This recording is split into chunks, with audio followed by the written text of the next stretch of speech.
video. I know it's a surprise seeing my face and seeing many young people in front of you and behind your screen.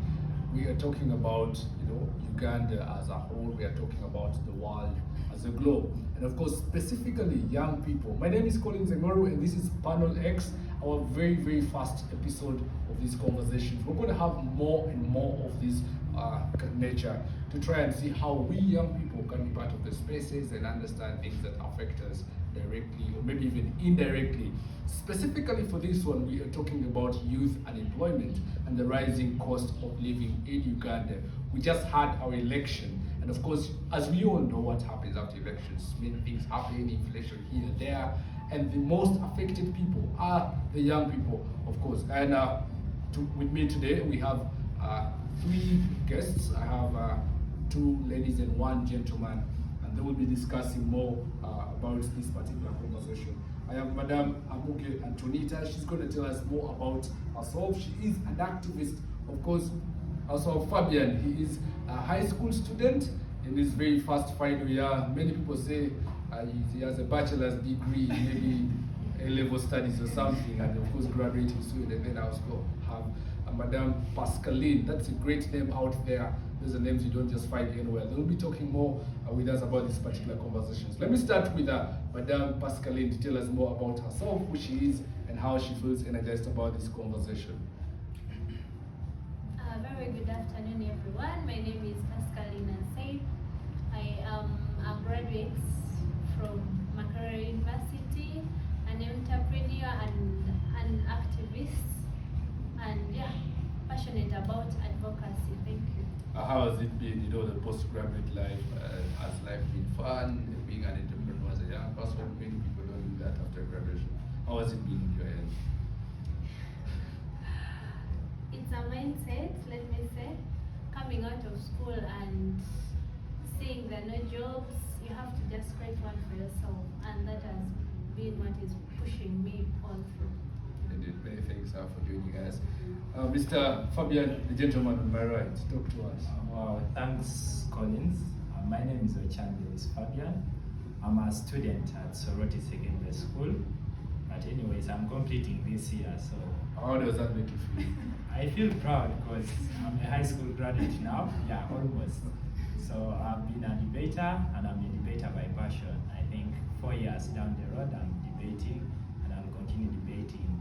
The reason as why I love debating is because advocacy is in my heart, and I feel the only way I can advocate for people is by learning the art of debate. Yeah. Many thanks for joining us, and of course, the last person on the panel.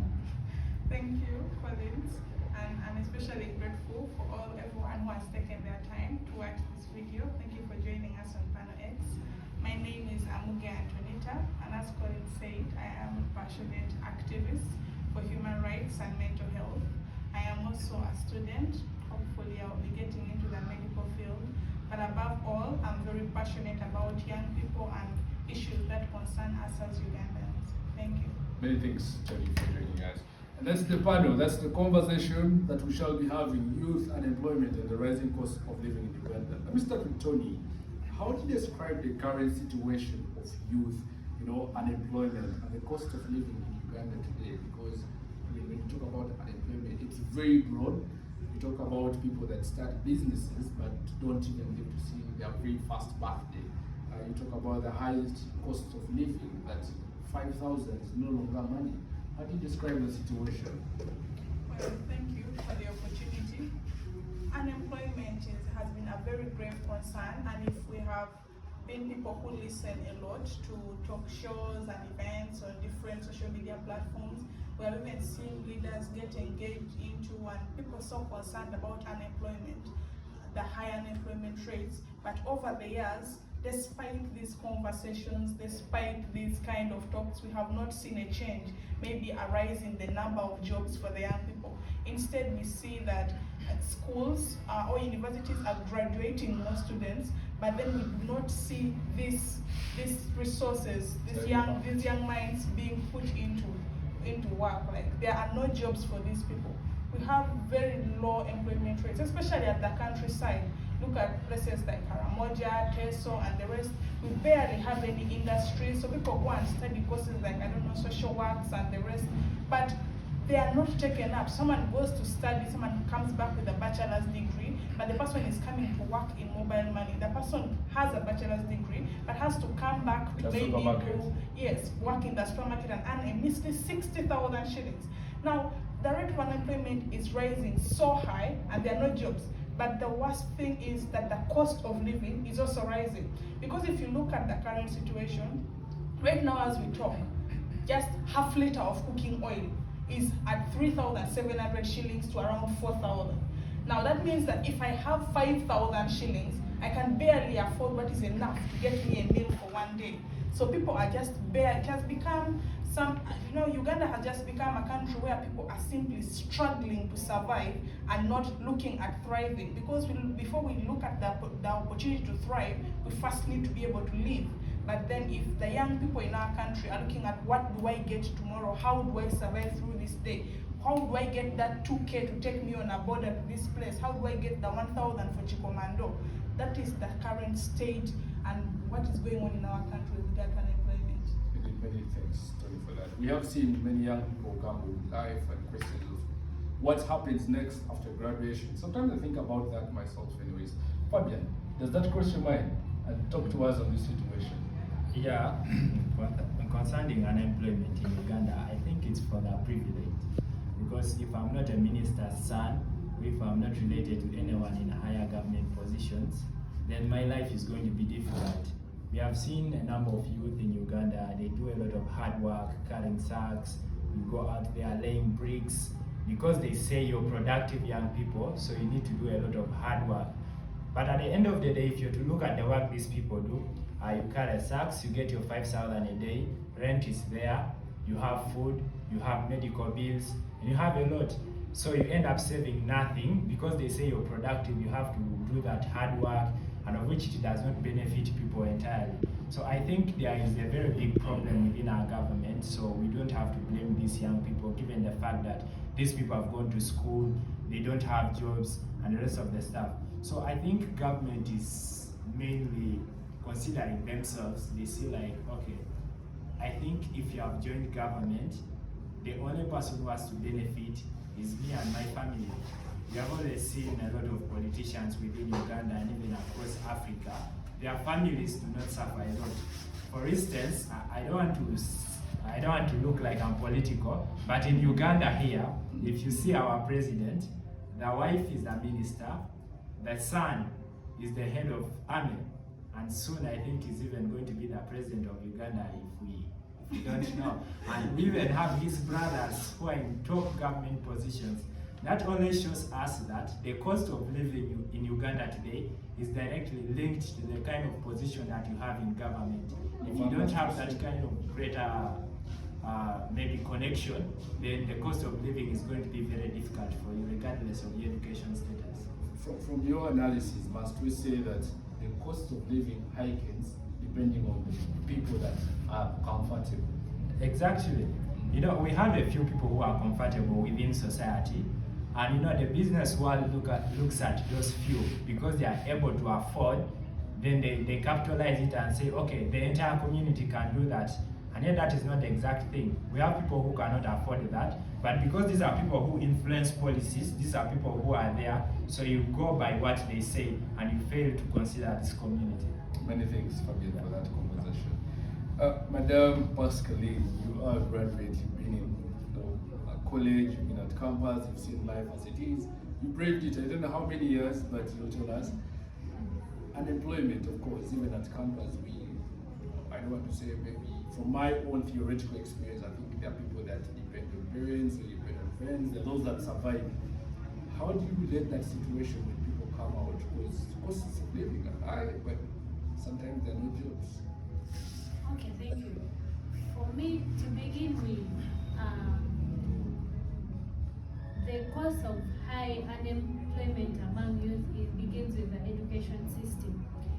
Because at school, we are taught theory, and when you come outside, they want practical. There is a practical bit of it.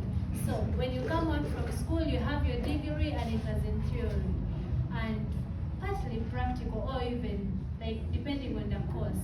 But when you come outside, the job market says they want experience of over 2 years, and you're just from school. And yeah, that limits most youth out of what? The job market, creating unemployment. So it pushes them back to start doing the small things. The informal jobs, I mean small businesses, which sometimes is not easy, and also with the policies that are in place, the taxes, the everything pushes even them out of what? The business sector. So it makes their life really hard. Like they cannot even begin businesses that will thrive so fast because of the type of policies, the taxes that are in place. That just makes things so hard for them.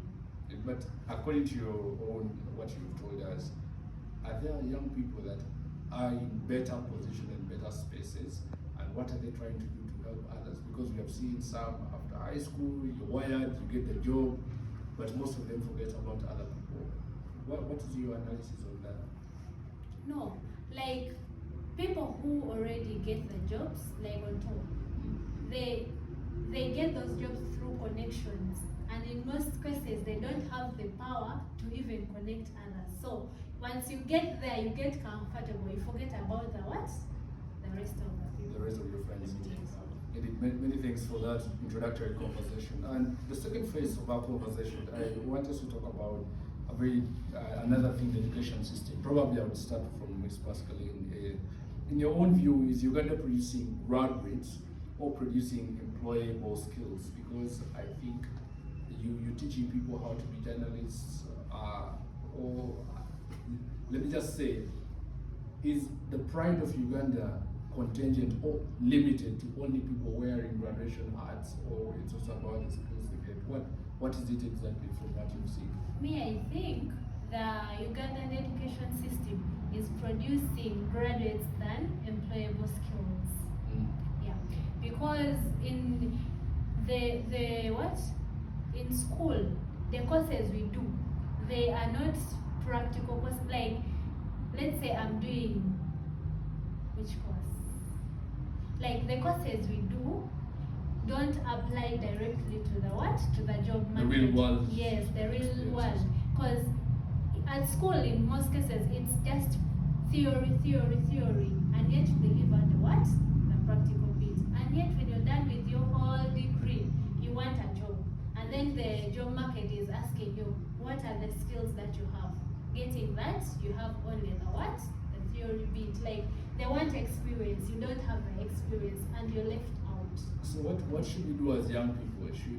I think the education system should put in systems, like they should change the curriculum to make it a bit more practical than theoretical. Even at campus level. Everywhere. Fabian, on your end, talk about that. Okay, on the education system, I think however much Uganda has tried to change to the new curriculum, that is not the curriculum that Uganda needs.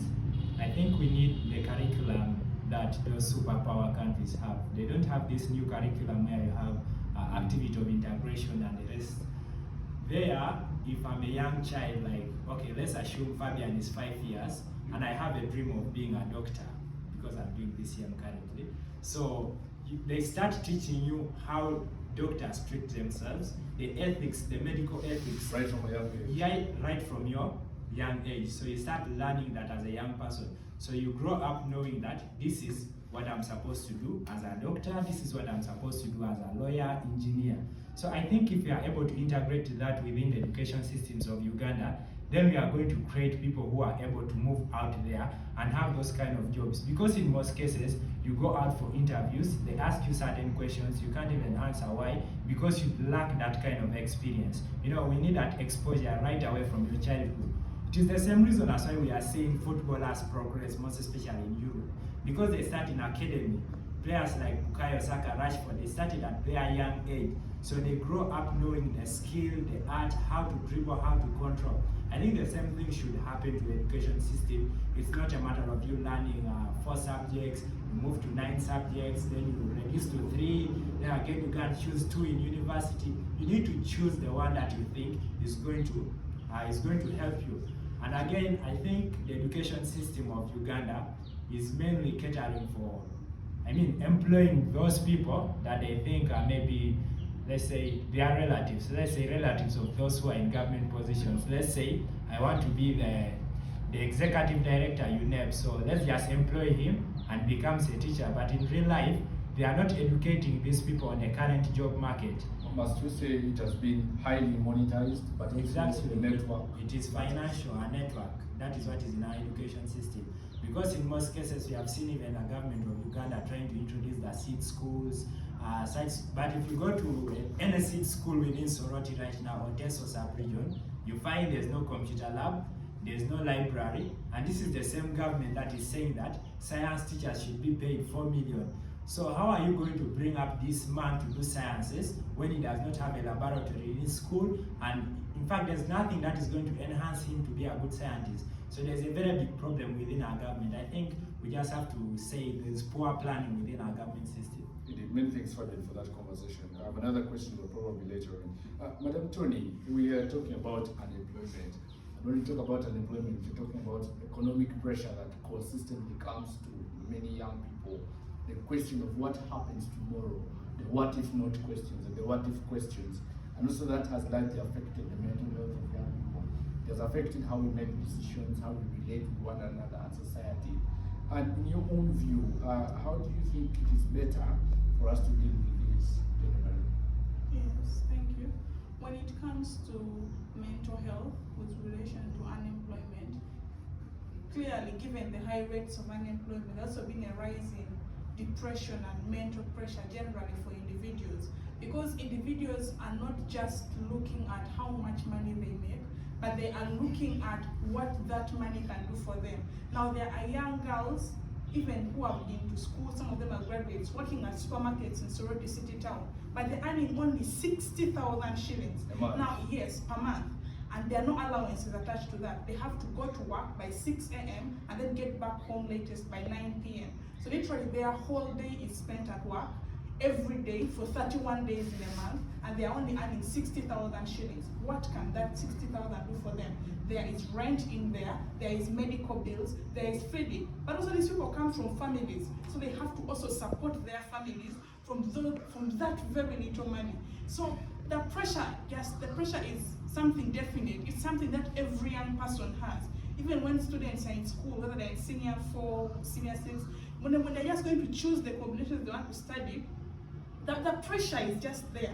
People don't choose combinations just to do them. They choose them looking at, if I do BCM, okay, what is ahead? I'm going to be a science teacher. How much do they earn? So people make choices all lining towards how much money they can earn. So the pressure that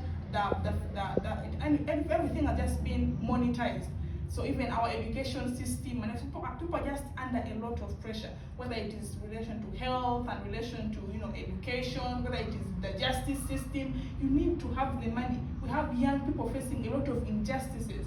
We have young ladies being abused sexually by their bosses. But then you look at the cost of me going to court. The court is going to drag that case long for even about 5 years, and I have to pay the bills for the lawyers for that long time. But interestingly, many people don't know about that law, the legal aspect of it. The legal, that is the thing. For Ugandans, actually, the easiest way to describe it is people have lost trust in the judicial system. So people do not even try. In my neighborhood, we have thieves break into houses to steal, and people wake up in the morning and don't even call police, because they know when you call police is just going to ask for money. So yes, everything has just been monetized, and if you don't have money in this country, Uganda, if you don't have money, that means you don't have access to medical care. You are not safe as a person, because regardless of whatever injustice you face, you cannot seek justice if you don't have money to bribe judges, to pay lawyers and do everything else. So everything has just become so difficult. And that is all a lot of mental pressure. And these are things that are affecting children, they're affecting the parents themselves. And society. Yes, as society as a whole. Maybe as we go into the third and probably almost the last phase, is I want you talked about the amount of money, I would call it a minimum wage, attached to the employed youth that we have. Yes. Vis-a-vis, of course, the high cost of living. What do you think can be done? Must we say the low wages is all about the people paying them? Should we review the minimum wage laws to ensure that the young people that are employed have a relatively fair amount, fair share? Yes, that is why we have a government. A government should be a system that we trust, a system that we can rely on as young people to support us. Because these people who own these supermarkets and these businesses, they can earn money to pay all their workers in one single day. Yes. Because if you look at a supermarket like Goldman supermarket in Sorority City, you can't tell me those people earn, I don't know, very little. The money that they earn in one day is enough to cater for all their workers if they are paying everyone about 60 to 80,000 shillings, and they still have a lot. So literally it is exploitation, complete exploitation. If we look at how much effort, because these young people even have to walk to work and back from work. If we even look at transport and everything these young people are putting in, people are not working because they choose to. People are working because they have no choice. If I don't go, then I won't get that 80,000, and I have nowhere else to get that 80,000. You see, that is what life has resorted to. But the easiest thing would be for the government to review such laws to ensure that people are paid fairly. If we look at countries like South Korea, like China, these are countries where the government involves itself into the payment of its citizens, make sure that everyone has equal pay. People are able at least to live. That is the only way we can have a high standard of living. Because if we are going to continue to live in this state, that means the people who are rich are simply going to get richer, and those who are poor are only going to get poorer. Because if I'm going to work at Goldman and I don't have any other job, then I'm simply going to earn 80,000 until I don't know, maybe I leave work and go to the village to do agriculture. Or get married. Yes, now that is what life has become. So the only people getting rich are the people who are benefiting from using these young people. And that is not something right, and it is something that the government should really look keenly upon. It's a very painful situation. Yes, Fabian. I think maybe to add on the wage laws, sometimes we don't have to blame these particular business enterprises for this. It is the people that we put into power to help us. In most cases, we have the youth representatives, we have the MPs who are supposed to help these young people, their initial help. But what happens is these people use a lot of money during campaigns and a lot of things. So in most cases, when they go to parliament or when they go to any institution that is accountable for policy formulation and policy changes, these people go there to recover what they lost during the campaigns. So in most cases, we go there and say, I think let me give this guy because he has got a lot of money, not knowing that it is going to affect us. And that is also a problem to young people. It is not only to the leaders. You go and vote this person because he has given you the 2,000, forgetting that your life depends on that, on your vote, the vote you're going to cast today. And remember, we have seen a lot of poor MPs. Let me say not poor. We have seen MPs that have not used money during their campaigns. And when they go through, they make a lot of change. We have seen an MP from Ajumani, Moses Ali. This is a guy who has ruled and is now 82 years, but is still MP. Why? Because he has created change within that kind of a district. He has employed over 1,000 people, not only within Ajumani, but outside. Those are the kind of MPs we need.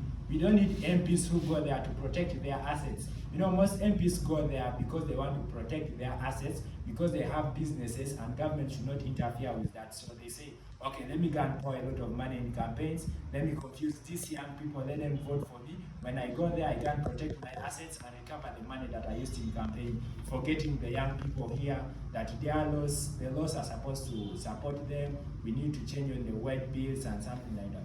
And many things. I think what I get from you guys is largely on the role of the government and to influence the nature of the wages. I want to talk to Pascaline as we wrap it up. Talk about the current situation, of course, we have already seen. And it almost appears to be difficult to continuously advocate where these people don't listen. or even in the face of advocacy, what can young people now do to survive? To survive unemployment. Exactly, in this situation. I think us as the young people, it begins with mindset. Since the government cannot, initially, okay, the government cannot produce jobs for all of us, like all of us with the growing population every day, with the number of graduates coming in and out of campus every day. Government should try, or would try its level best, but also it begins with you as a youth or as a person. Your mindset will change something about you. So I think as the youth, we should stop waiting for the government and start acting fast. Like for example, you can begin a small business for yourself. Like from school, from school you can save up a little money or even get it from elsewhere and start a small business that can start generating for you money as you look aside, like look for other jobs, any other bigger opportunity. So I think as youth, we should not just sit and fold ourselves and wait for the government to create for us the jobs, but become the job creators and not the job seekers. Then also the government itself, I think it should start investing in areas whereby they absorb a lot of youth to create jobs like industrialization. Those such sectors, they take a lot of youth, or they create a lot of job opportunities that absorb a lot of youth. Indeed. Yes, thank you. Many things. And maybe your last words to the youth out there watching you right now. Yeah, to the youth, I want to say that it begins with you. Your mindset can change who you are. Aside waiting for the government, you can also act and change yourself, like your position after school. You can do something about your life other than waiting for the government. Yeah. He did many things. Here's Fabian. Okay, still on her view, I think there are a few things that we need to wrap within society. We have a lot of bad narratives that are affecting young people. That is to say, if I want to be a musician or if I want to be an artist, the society perceives me as someone who has started taking opium, maybe some drunkard. If I say, okay, let me go and play football, because this is Africa, they say, you're going nowhere with your football. Why don't you go and read your books? Remember, we don't have the same talents. That's why we have seen the highest number of educated people in Uganda, but they don't have jobs. Why? Because everyone has been forced to go to school, knowing that maybe school is the only way of life. So let's start rubbing the narratives that are within society. I'm not saying education is bad, education is good, but we also have to identify other ways of survival. We have other talents. We have countries like China, Korea, and the US. The youth are in almost every sector. They are the best artists that we have.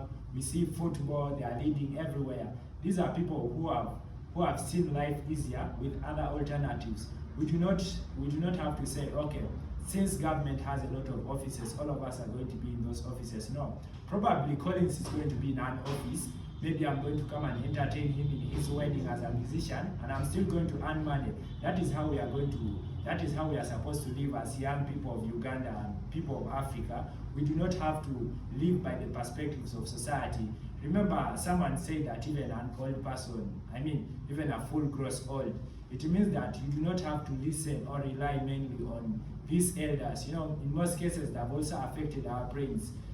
These elders are so funny, most especially these ones who are in the political arena, because this is a competitive world. They tend to corrupt us with certain sentences, certain words. You're the leaders of tomorrow. If today is not for you, today is for the experienced people, so how are you going to get that experience? So we need to rubbish all that and pack aside and stand up as young people of Africa, young people of Uganda, and create change within societies. Yeah, and then to the young people who are outside there, who are watching, I want to tell you that change starts with a little step. You do not have to wait for the entire youth of Uganda to agree or to support you, start as an individual. Your self-motivation is going to motivate other youth to help you to join in the fight. You know, advocacy is not something that you're going to sit and say, okay, who is willing to support me? You start up as an individual. The same way Chagulanyi and other youths started that, okay, I want to be the president of Uganda, and now he has a lot of followers. That is what we are supposed to do as the youth of Uganda, the youth of Africa. Yeah, thank you so much. It's been me, Fabian. Many thanks, Fabian, for that insightful advice. It's Madam Tony. Wrap it up for us and we call it a session. Yes, thank you. It has been an interactive session, but I would like to add on what Pascaline and Fabian have just talked about, what we youth can do, because we do not expect the government to act on this immediately. Our current president, Mr. Museveni, has been in power for over 40 years. And if it has taken over 40 years to come to where we are with this rate of unemployment, we don't expect miracles and jobs to appear in the next 5 years of his current political term. Which means if you as a young person are going to sit and wait and say, let's wait for President Museveni or let's wait for our government to straighten things up, I think then you would be wasting your whole life or even more than half of it. Because these are things that will take time. But what we can do as young people for ourselves now is, as Pascaline said, find something to invest in. I know the biggest challenge is for young people, every business, like most businesses, require startup capital. Startup capital that these young people don't even have. We now have PDM, which is helping. I really pray for the young people out there. When you get this money, please put it into good use. But there is also an option for you to pursue skills that do not require you to have capital to start the business. Just take, for instance, hairdressing for the ladies. For a hairdresser, you just need your hands and you just need a silver, a crochet. I have a cousin who just moves and he tells me that he can leave Soroti City and go to Karamoja or even go to Kampala. As long as he has his crochet, he will not sleep hungry. Because he will always have ladies to plait their hair, to work on their hair. We have young boys within town doing manicure, handling ladies' nails, and for each person they work on, they get 10,000 shillings. Now, if you have 10 clients in a day, that is 100,000 shillings. Most young people look at these jobs as being lowly. You know, I cannot be seen, cleaning a lady's nails. But we have to look beyond that. We have to look at what is this young person gaining. These young people who are doing this work are getting money. So if you are another young person like them are going to sit back and wait for government to solve your problems, then you are the kind of young people that will be left behind. As my last words, I would like to especially share this to our stakeholders, especially, just to add on what Fabian said. Our talents are just as important as studying history and studying geography and studying everything else. For countries like South Korea, which is leading in movie production and music, they are engaging young people. These people even have art schools where children go to not to study history or biology, but they go to study music, they go to study movie production, and they go to study all of these kinds of, things that supplement to their talent. And these are things that they are using in the real world. I think that we as young people can also take a leap from this. If you have the opportunity to take these skills, please learn them.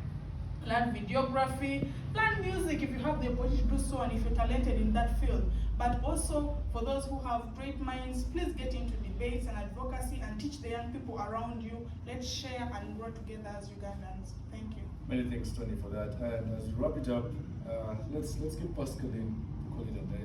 Thank you. I just wanted to add on something that Tony just said, something of young people thinking that the white-collar jobs should only be the way to go.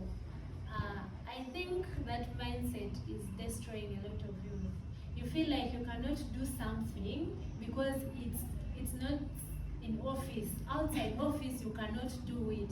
I think youth of today should rub off that thing from their minds. Skills are actually paying people much better than even the white-collar jobs. I have seen, and by the way, if you just see, the wealthy people or people who are well-to-do, they are not people from offices. Yeah, they are people who are focusing on businesses. And if I must say, I think business or skills are the way to go for youth of today. Please emphasize on that and let that be your way to go. Don't wait for the jobs. Much as you want the job, at least have something doing for yourself. begin a business, and trust me, it might be hard to begin, but with time it pays off. You will even stop searching for the what? The white collar jobs and people to create opportunities.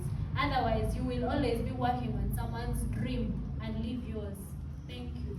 Many thanks, Madam Pascaline, for that. And of course, it has been panel X for this particular conversation, specifically about youth unemployment and the rising costs of living. And if you forget to subscribe, don't forget to remember 3 things: that do something for yourself, confidence in what you believe, challenge the dominant narratives, and use your specific talents. And that's of course from Pascaline. Then we had Fabian and Antonitah Amuge, an activist. And of course, we call it a session, we call it a day, we call it a night. It doesn't end behind the screen, it just starts with you. For now, see you next time, and do something for yourself. Thank you.